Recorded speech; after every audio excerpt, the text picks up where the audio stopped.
thanks to the league and the jury, we're really thrilled for the recognition. I'm sure I'm speaking for all 8 offices that this kind of recognition, risk-based practices, you put your neck out there, and this kind of recognition gives us a little boost of confidence. I think we'll get at least 6 months out of this.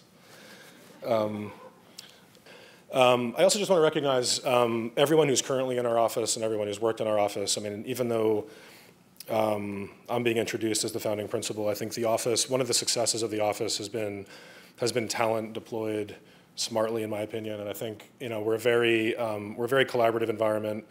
And Kara, Deb, and Matt, who kind of run projects, and Pat and Julia and Alex and Jason and Tyler, who make a lot of projects. I'd just like to recognize all of those names.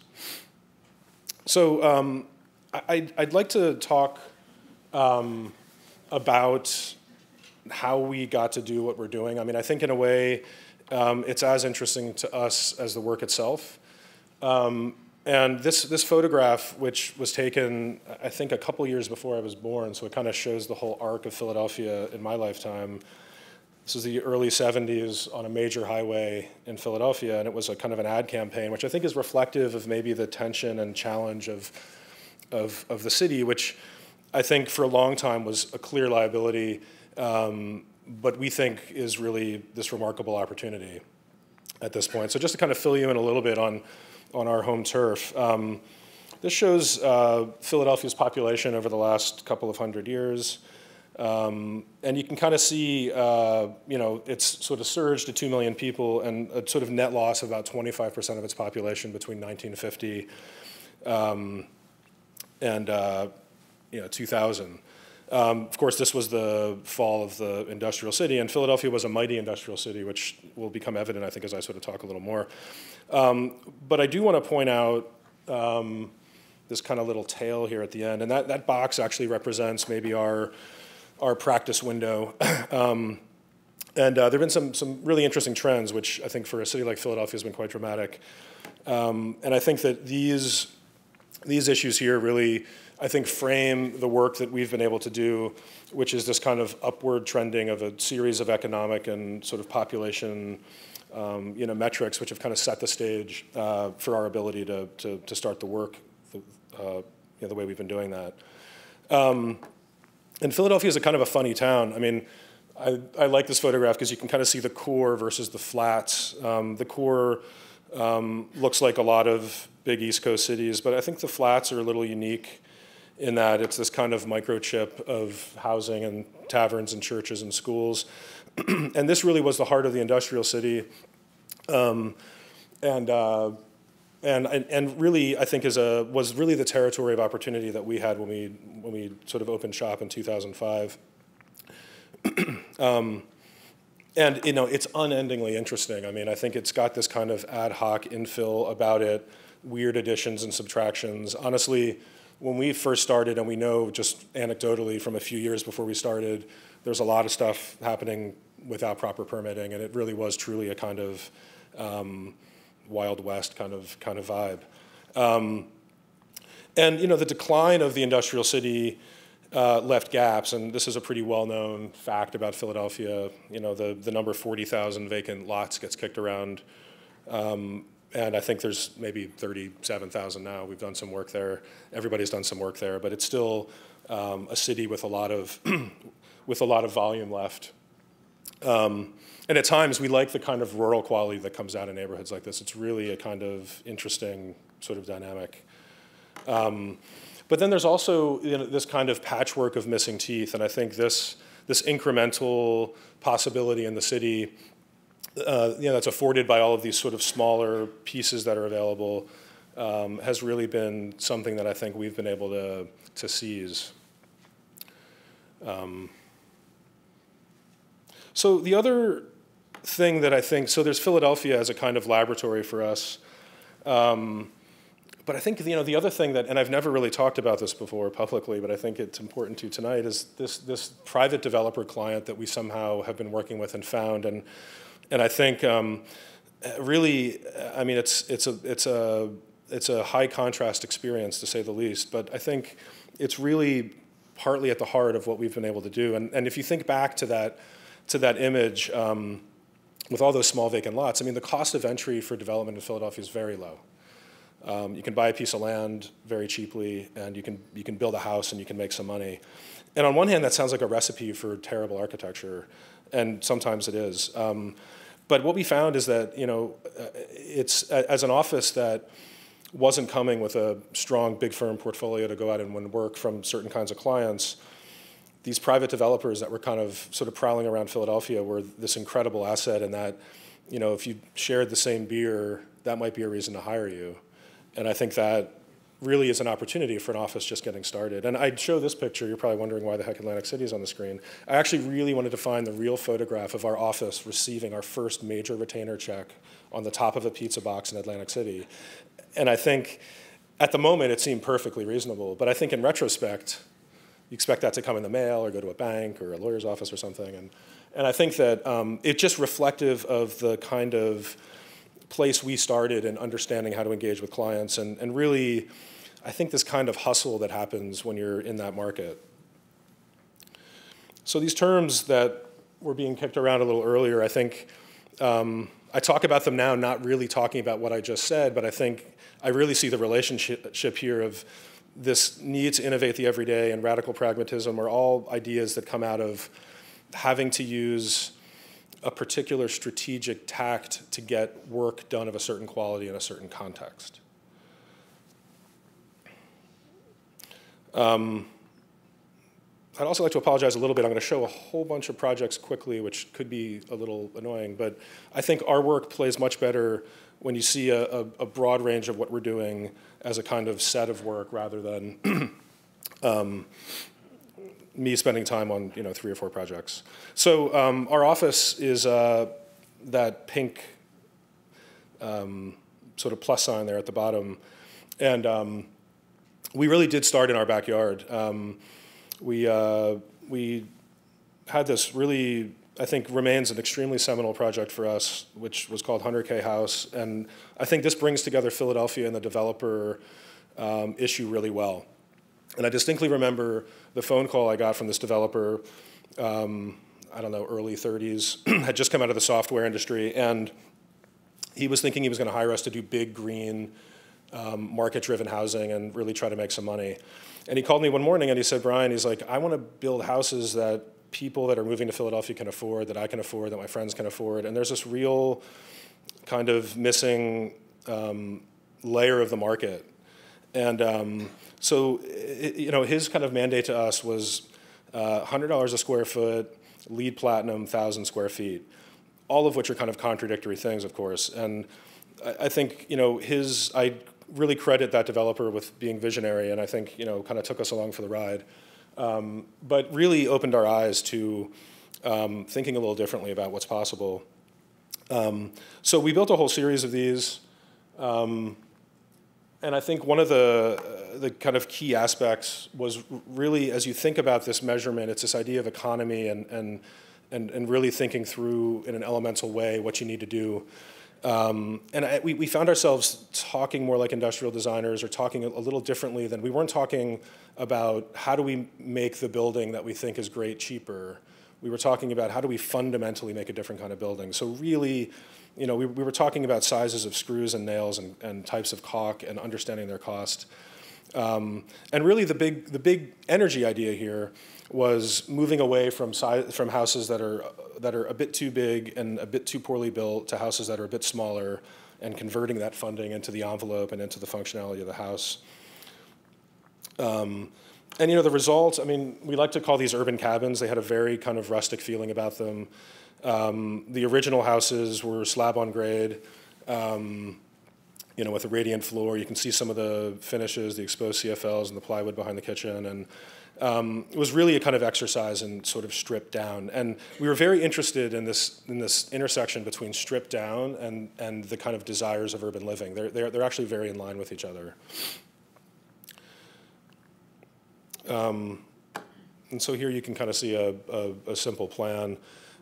First floor just wide open, upper floor 2 rooms, one you might call a bedroom, the other kind of flexible. But you know, the house basically had 2 doors, one on the bathroom, one on the front, and we spent a lot of time trying to distill this house to sort of an extremely elemental point. So some of the parameters that we began setting for ourselves in collaboration with our client was, you know, corners cost money and corners create air sealing problems. So as much as it was, you know, felt very antithetical to the role of the architect in sort of promoting interesting design, we became very attached to the possibilities of super flat facades. And that, you know, spanned the range from texture to paint. This particular house, we collaborated with a silkscreen artist and actually printed on some fiber cement panels. We did this in the basement of our building.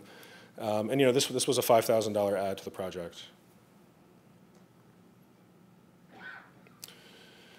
And so here you can just kind of get a sense of some of that mindfulness of sort of variety and cost. And you know, it was a single screen. We talked a lot about like how many, you know, screens do we have to make, and so we made one screen and we rotated it, and we're sort of very economical about that approach. You know, something else that's been really an interesting learning curve for us has been, even though we talk about these houses as being extremely elemental, contractors, that we've come to realize that builders that see a set of drawings that's more than 3 sheets is highly custom, doesn't matter how simple it is. And we, one of the hardest things we've been trying to do is to create houses that are of a more thoughtful quality in both construction and design, but are being built by production builders. These are not highly skilled custom home builders. And that's been, it's an ongoing sort of investigation for us. And, you know, these guys had never seen a SIPS panel before. You know, it was interesting because, you know, those panels, which were 2 stories tall, you can imagine the foundation has to be plumb on top in order for those to align as they go up, and there were some gaps. And we've been experimenting a little bit with construction types that not only are high performance, but anybody can build. So that's kind of, here's some just sort of experiments with how we're putting these houses together. And, you know, the double stud wall has become really our kind of go-to envelope strategy, which is basically building the same wall twice so anybody can do it.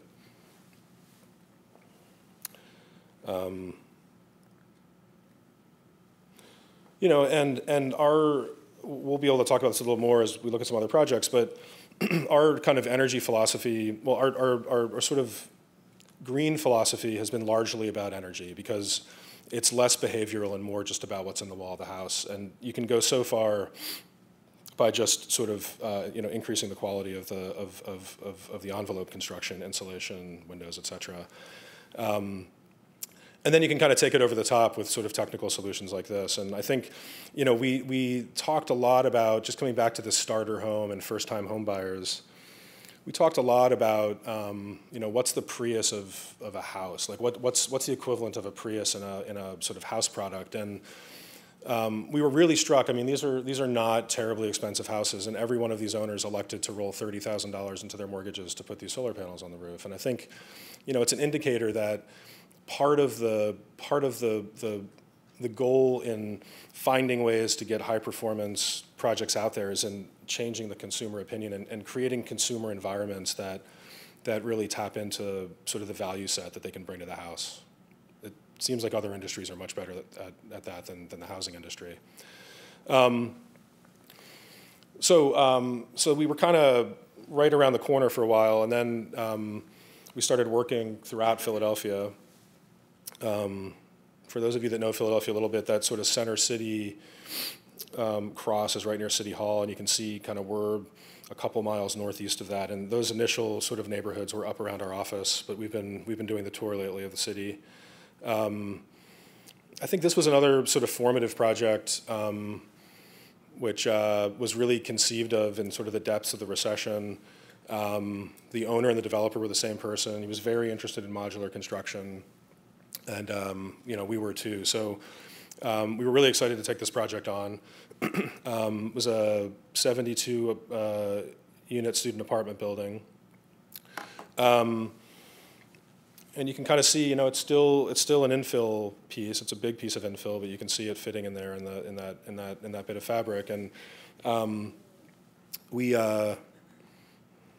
tend to be pretty, you know, democratic about form finding, and I think it's kind of worth pointing out those sort of site plan iterations, looking for the right ratio of sort of perimeter to to sort of interior space, and also one of the things that was really important on this project was sort of respecting the modular system, which, you know, again, is super important. Modular construction is extremely cost effective when you sort of use or tweak the system that they have in place, but the moment you modify it, you know, that's all lost. So we were really conscious of sort of keeping to that. And the other thing I'll say that's related to Philadelphia is very high construction cost city, sort of a soft market, tough recipe for architecture, as you can imagine. So the modular construction really made this building about 30% cheaper because 80% of it was built outside of the city. So 90 boxes arrived just off the site over the course of 3 or 4 weeks, and the building was piled up.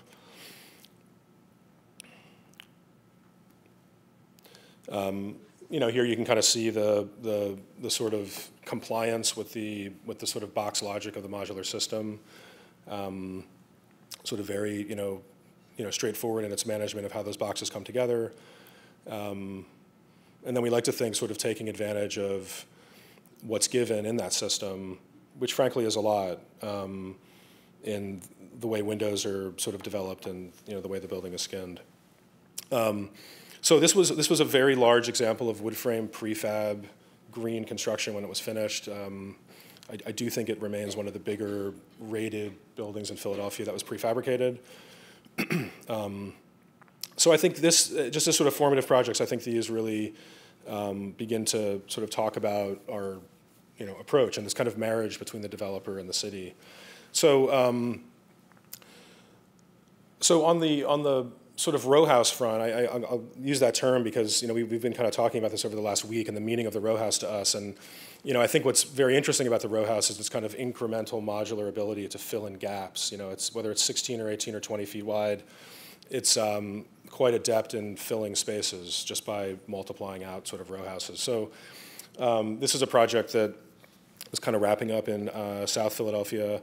And it's, you know, it's essentially 2 sides of half a block, but there's a series of different sort of plan typologies, a small house, a big house, 2 and 3 story, and then a small condo building on the corner, which has retail on the ground. And, you know, this falls into the category of super green. I mean, I think this probably it's getting a LEED Platinum rating, but I think it's probably doing 60 or 70% better than baseline energy code. And just, you know, again, in thinking about the Philadelphia context, I mean, I remember there being a moment where everybody was kind of worried about the brightly colored facade of this building and how much it would stand out. And I think we felt pretty convinced that there was no competing with South Philadelphia. And we're actually really kind of delighted by how it seems to be up to the task of, you know, being a part of that sort of visual community. It's also worth just noting the width of that street. If you notice those cars and the space between the curbs, very narrow. And so that kind of density, so, you know, Philadelphia has blocks of row houses that exceed 100 units per acre. It's extremely dense city when that sort of fabric's intact. So open space on the ground is not always possible. So you know, roof areas become sort of extremely attractive, and we've been kind of working with roofs as integral parts of the, you know, house experience. You know, both as a room and also as a garden.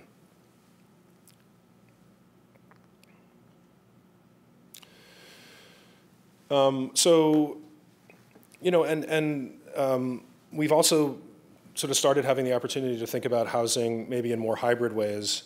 This is an art gallery we're looking at, not far from our office actually, where the sort of gallerist, the owner of the gallery, is going to live in an apartment on top of the building, which is kind of a classic, old-fashioned sort of East Coast city model.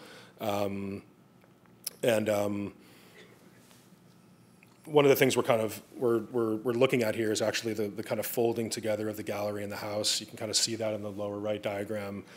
We're going through all kinds of zoning panes on this, trying to explain how to think about this building. You know, the Philadelphia zoning code has a caretaker's provision, which is really that kind of sort of traditional relationship between the person that lives on site and the factory that's in play. And so that this really kind of sort of harkens back to that kind of experience.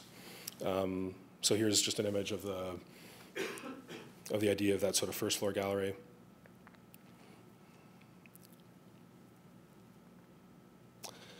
You know, I think you also file this under kind of wild and weird Philadelphia. You know, there's vacant land, so it's a city that has a lot of vacant land, but's feeling a lot of development pressure, and there's a lot of strange parcels that, you know, will allow you to build 5 stories but are 18 feet wide, and this one happens to be adjacent to the elevated railroad. So it's really, you know, beginning to kind of shoehorn density into specific kinds of opportunities. And we were really struck by the kind of urban pattern you're seeing on the right of these sort of slots of buildings that have sort of incremental roof lines, pitched and flat, that sort of fall into these little sort of urban sort of slots along the train. And the zoning sort of category here, which is a sort of transit-oriented development one, requires the cornice and sort of controls our max height. So the massing of the building basically came out of a kind of extrusion of that sort of permitted zoning envelope with a couple of tweaks here and there. It's also interesting here where we're kind of exploring the overlap between energy efficiency and acoustic issues, where the windows we'd use on a project that saves energy are also the windows that we use to make it more comfortable to live along, you know, the railroad. So here you can kind of, well, one, you can kind of get a sort of sense of the sort of narrowness of the site. Essentially, there's a sort of center stair with units flanking on both sides, and then you can see the kind of profile of the building sort of relative to the train there on the bottom.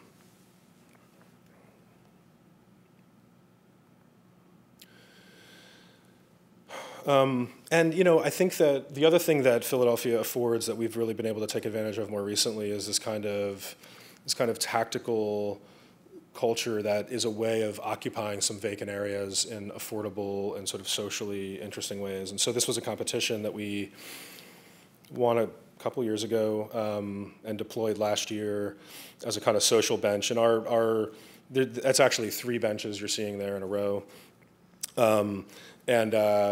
You know, the idea was this, that we wanted to make a bench that was inviting, as in, you know, you're supposed to sit on it, but sort of brought people together in a different way. So unfortunately, this is the only image I have of it here, but you can kind of see how those first 2 people are connected by that first bench, where they're kind of sort of sitting, I don't know, 3 or 4 feet away from each other.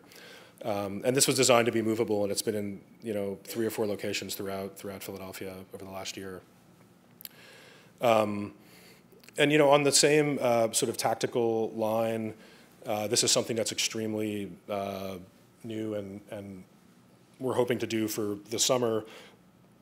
This is a local developer, sort of restaurateur, who wants to develop a prototype beer garden to go over surface parking lots. Philadelphia, like a lot of cities, it's like people can't have enough places to drink beer outside in the summer. But it's really kind of fascinating. It's conceived of as a kind of deployable surface that one might argue provides some value to the cars and that provides shade in the summer, but then creates value above by sort of creating, you know, this beer garden, you know, idea. And so we're kind of at the moment going through the process of thinking about how it gets designed, but also navigating the kind of complex approvals of, you know, is this a building, is this a landscape, is it permanent? But we're very excited about it. And so this is kind of a thread of thinking that we're becoming more involved in, and we think is quite important if one's focus is the sort of health of the city. So we've also been exporting, and that's something that I think has been interesting for us. Is, you know, I think you can certainly look at our work as being very Philadelphia based and kind of born out of. But I think these lessons that we've developed through the city and that client type are beginning to sort of lead us to other places and doing variants on our kind of thinking style in those places. This is a rowhouse project in Chicago. One of the interesting things about ISA working in other cities is we seem to be finding the same neighborhood. Every city has the same neighborhood we work in Philadelphia, right? And it's funny how like that particular developer will call us and say like, I think you're perfect for this project in Logan Square in Chicago. So I think, what was really, what's interesting is you can just see in the site plan, which is, very diagrammatic, but, the alley, the garage, the big backyards, it's definitely a different kind of fabric and a different kind of expectation. But the idea really became about, it's not unlike the brightly colored facade in South Philly. How do you build a block that's, has this kind of, this sort of economy of thinking, and how do you sort of create variety and repetition, and really all we did here was kind of create these 4 different sort of facade angles. And what we were thinking a lot about is that sort of pedestrian experience of walking laterally close to a building, and that's where this really kind of comes forward. When you look at it from the front, you really don't perceive what's going on, and then when you're on that side of the street as a pedestrian, you do. And so this is kind of the, this is the Roxbury neighborhood in Boston, and this was a competition, it was a developer competition, it was a mayor's initiative to do net positive energy houses, meaning that at the end of the year, the houses put energy onto the grid. So it's a little better than net zero. And so, I think that similar approach here with real attention to envelope. And obviously, it really, once you sort of do all the work with envelope, which is, 80% of the job, some PV can finish the job. But here I think, it was a much more historically sensitive context, and I think we were very interested in the conversations around architectural character and roof slopes, and I think, and sort of bay windows, and so we were really trying to kind of repurpose some of those pieces, not only to kind of work with the neighborhood, but also to serve the more contemporary functions of, for example, being optimized, for the sun. And this was our sort of reverse bay window. There's a lot of sort of positive bay windows that extend out, but would have been a little bit more of a kind of energy loss, and so we kind of punched it in.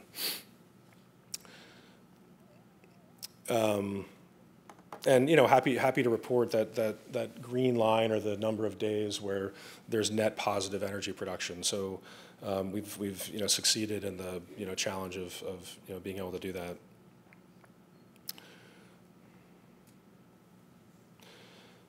This was a supportive housing proposal for Syracuse, New York, and I think this is really sort of standing in as a bigger thread in our work, which is thinking about performance in a sort of broader way. And thinking about performance in a broader way, but also thinking about collaborations with non-design disciplines too, which has become something that we're very interested in.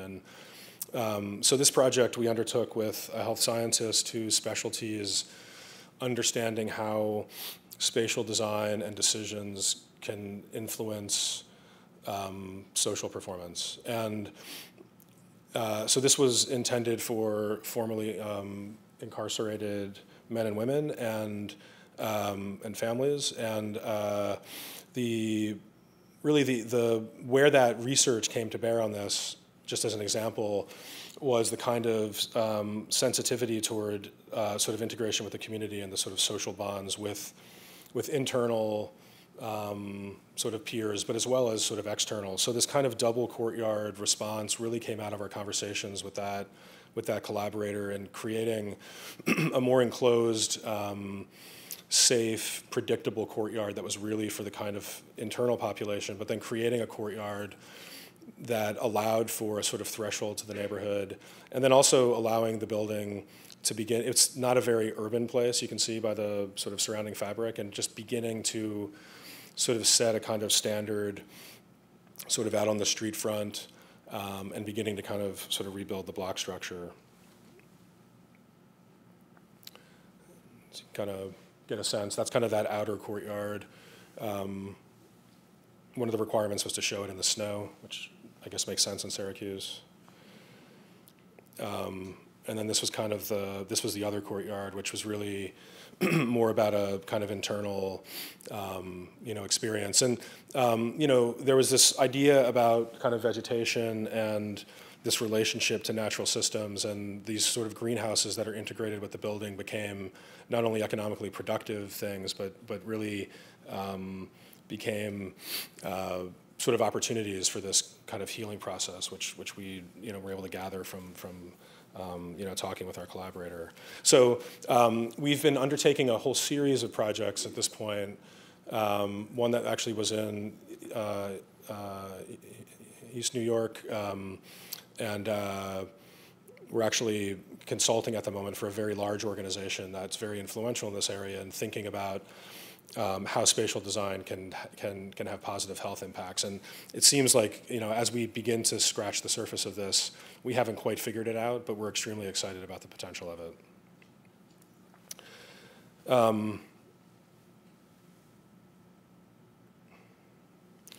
So just coming back to Philadelphia here at the end, and I'm amazed that I'm actually going to under talk this. I've never done that before ever.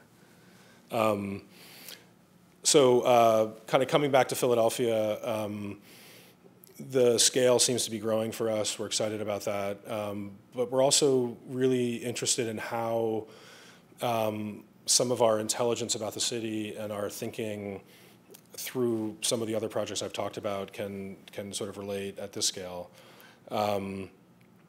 So this is micro-housing, and I know that's an issue that a lot of New Yorkers talk about. And one of the things that we were struck by in beginning to think about this was micro-housing as a smaller version of housing to create affordability. Let's say that's the baseline idea about it.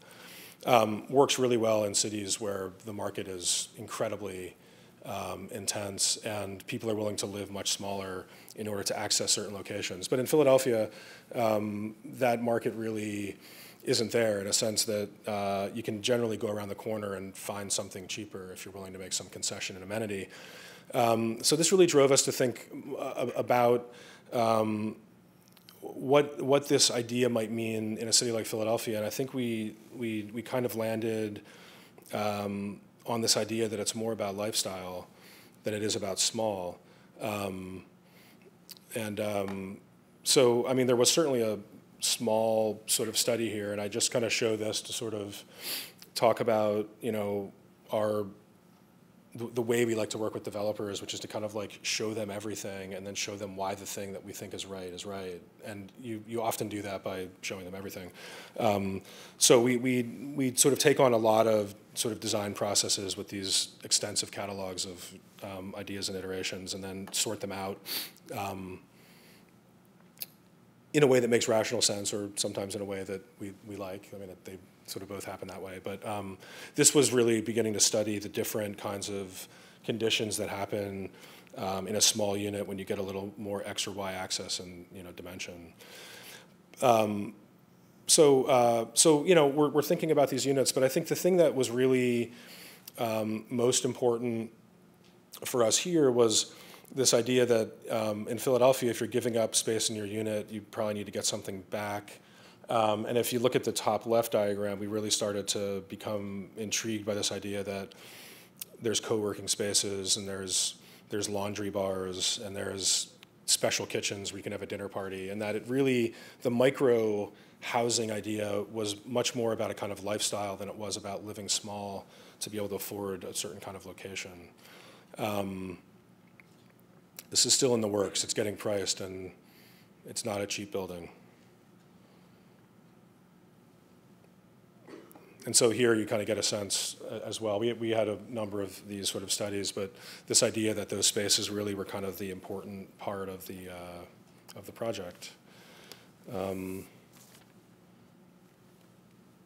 Amazingly, that's it. Thanks.